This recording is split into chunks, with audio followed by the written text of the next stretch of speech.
That's great. You're very observant. Now let's answer some essential questions.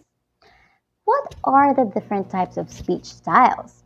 Why is it important to use the appropriate speech style in communication? And how does speech style affect the clarity and effectiveness of communication? Let's answer that together by first breaking down what is speech style.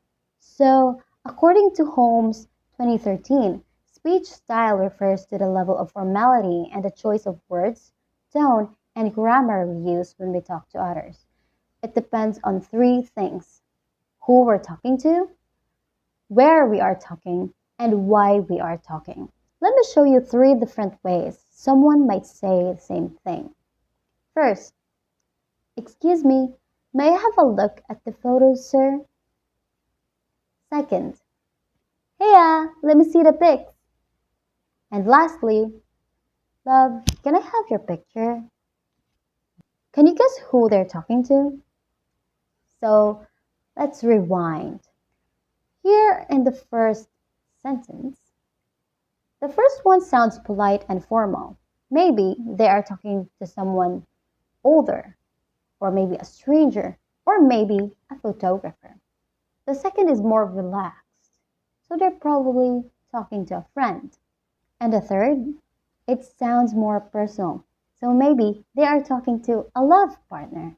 So you see, the closer or more familiar we are with someone, the more casual our speech becomes. But if we're talking to someone we don't know well or in a formal setting, we adjust our language to be more proper and respectful. It's also not just about who we are talking to, but it's also about the situation.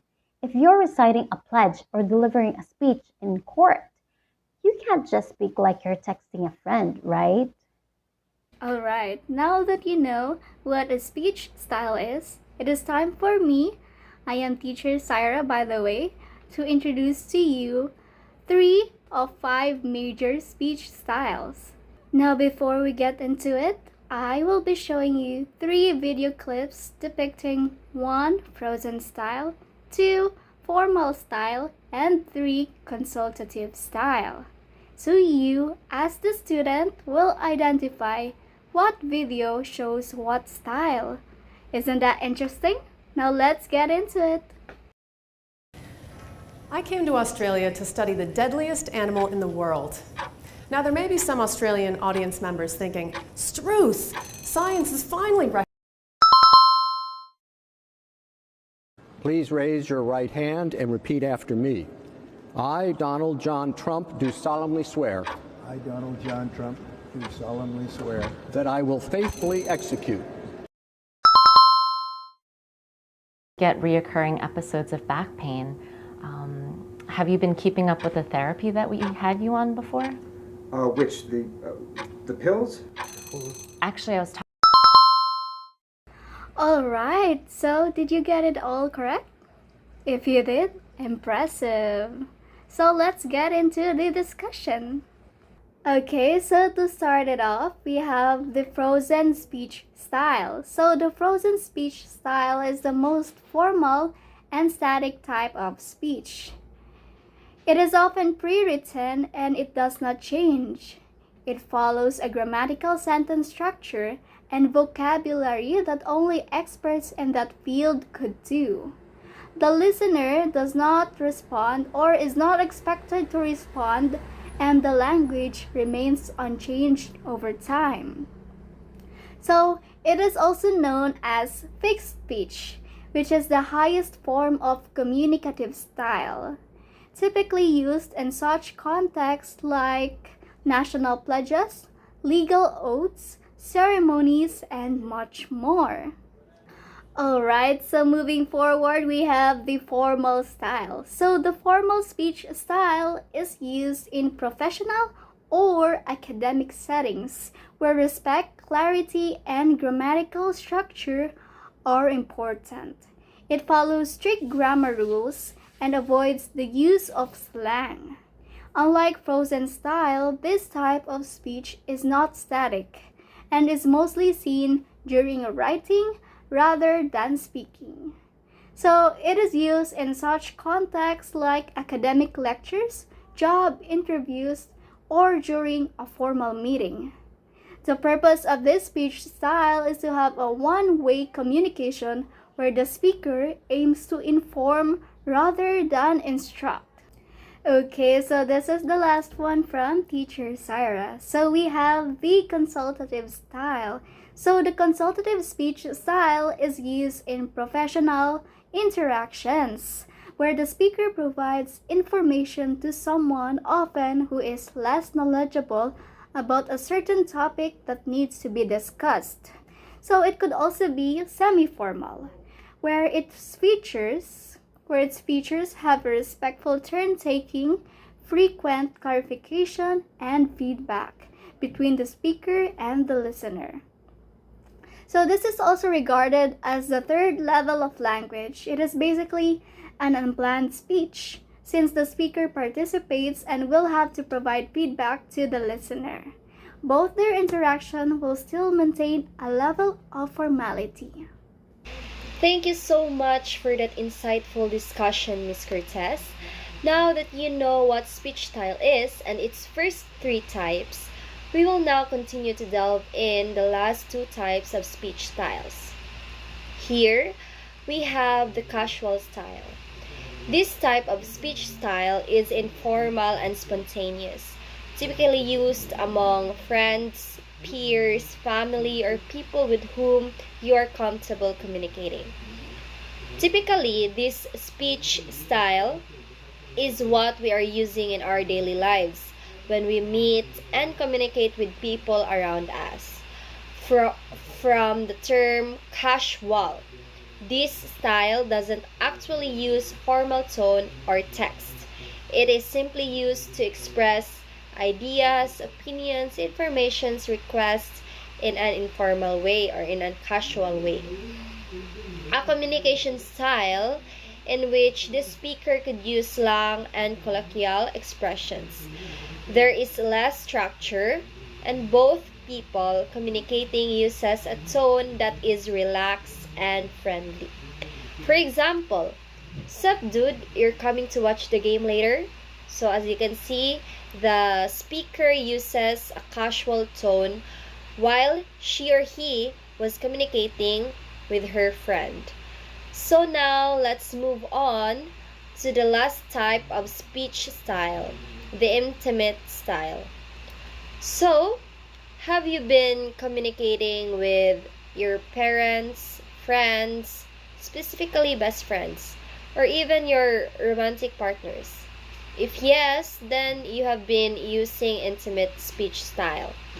This intimate style is used between individuals who have close relationship. It includes private conversations with the use of pet names, inside jokes, and endearments.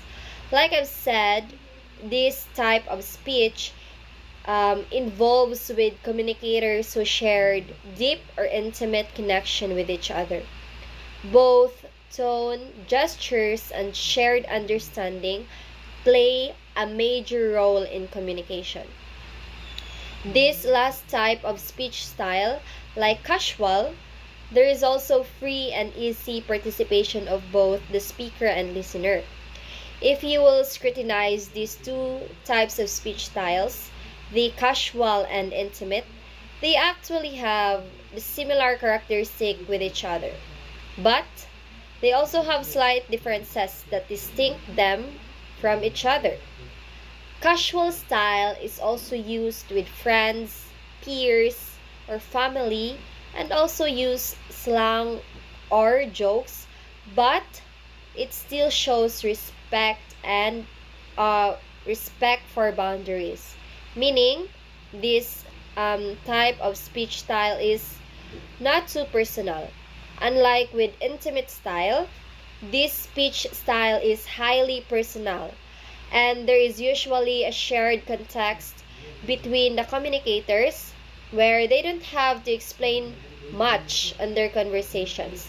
So, as you can see, their differences is about the kanang intention of the communicators. Like for intimate, it's too personal, it's intimate. And for the casual, it still doesn't follow formal tones, but they have boundaries with each other. So, for example, in intimate style, when you share a specific content or context to your best friend and she easily understands the topic, that right there is an example of an intimate type of speech style.